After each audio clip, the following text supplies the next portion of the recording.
বিশ্ব রাজনীতির মঞ্চে আবারও তীব্র উত্তেজনার কেন্দ্রবিন্দুতে ইরান।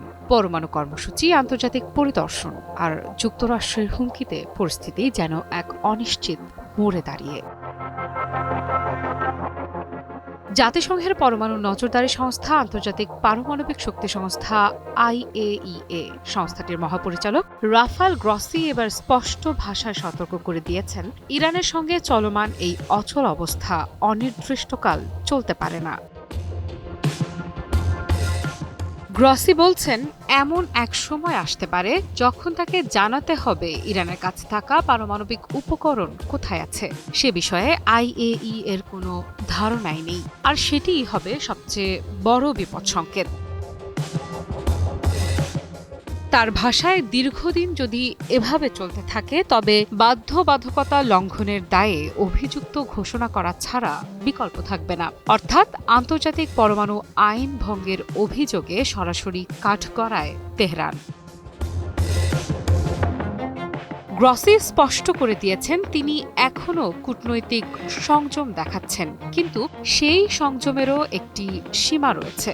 পরমাণু অস্ত্র বিস্তার রোধ চুক্তি NPTর স্বাক্ষরকারী দেশ হিসেবে ইরানের নিয়ম বেছে নেওয়ার সুযোগ নেই। কোনোটা মানব, কোনোটা মানব না, এমন সিদ্ধান্ত নেওয়ার অধিকার তাদের নেই। তবুও ইরানের অবস্থান অনড়। গত বছরের ডিসেম্বরেই তেহরান জানিয়ে দেয়, আন্তর্জাতিক চাপের কাছে তারা নতি স্বীকার করবে না। জুনে যুক্তরাষ্ট্রের হামলায় ক্ষতিগ্রস্ত পারমাণবিক স্থাপনাগুলোতে পুনরায় আন্তর্জাতিক পরিদর্শনের অনুমতিও দেওয়া হবে না। এর ফলেই IAEA বর্তমানে ইরানের পারমাণবিক কর্মসূচির বিষয়ে অন্ধকারে রয়েছে। সংস্থাটি দীর্ঘদিন ধরে জানতে চাইছে ইরানের অতীত পারমাণবিক কার্যক্রম কি ছিল, আর ঘোষণা বহির্ভূত পারমাণবিক উপকরণগুলো এখন কোথায়। কিন্তু সংশ্লিষ্ট স্থাপনাগুলোতে প্রবেশাধিকার ছাড়া এসব প্রশ্নের উত্তর পাওয়া সম্ভব নয়, এ কথা আবারও মনে করিয়ে দিয়েছে গ্রসি। এর মধ্যেই পরিস্থিতিকে আরও জটিল করে তুলছে যুক্তরাষ্ট্র ও ইরানের ক্রমবর্ধমান সম্ভাব্য যুদ্ধের সম্ভাবনা। যুক্তরাষ্ট্রের প্রেসিডেন্ট ডোনাল্ড ট্রাম্প এবার সরাসরি কড়া হুঁশিয়ারি উচ্চারণ করেছেন ইরানের নেতাদের উদ্দেশ্যে।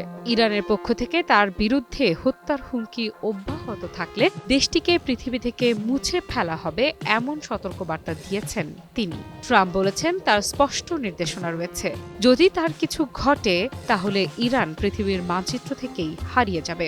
আগেও তিনি জানিয়েছেন, তাকে হত্যার চেষ্টা করা হলে ইরানকে সম্পূর্ণ ধ্বংস করে দেয়া হবে। দায়িত্ব গ্রহণের পরপরই ইরানের ওপর সর্বোচ্চ চাপ প্রয়োগ এবং কূটনৈতিক সম্পৃক্ততার পথ খোলা রাখতে নির্বাহী আদেশে সই করার পরই এমন মন্তব্য করেন ট্রাম্প। তার ভাষায়, এটা আমার ব্যক্তিগত বিষয় নয়, তারা যদি এমন কিছু করত তাহলে কিছুই অবশিষ্ট থাকত না।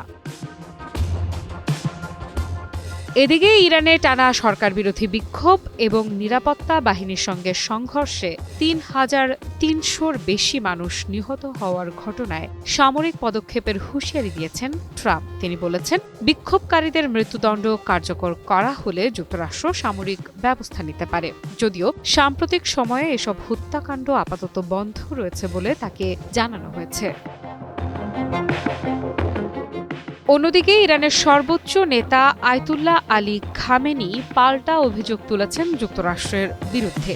সামাজিক যোগাযোগ মাধ্যম এক্সে দেয়া একাধিক পোস্টে তিনি দাবি করেছেন, যুক্তরাষ্ট্র ইরানকে গ্রাস করতে চায় এবং সরকার উৎখাতের ষড়যন্ত্র করছে।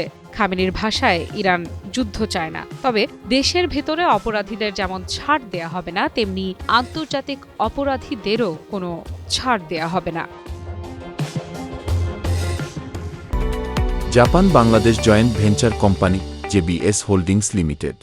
সব মিলিয়ে প্রশ্ন একটাই, পরমাণু ইস্যুতে অচল অবস্থা, কূটনৈতিক চাপ আর সামরিক হুমকির এই দোলাচল শেষ পর্যন্ত কোন দিকে যাবে? সংলাপের সমাধান নাকি সংঘাতের পথে আরও এক ধাপ এগিয়ে যাওয়া? সেদিকেই তাকিয়ে গোটা বিশ্ব। আফ্রিদা ইফরাত, নিউজ 24।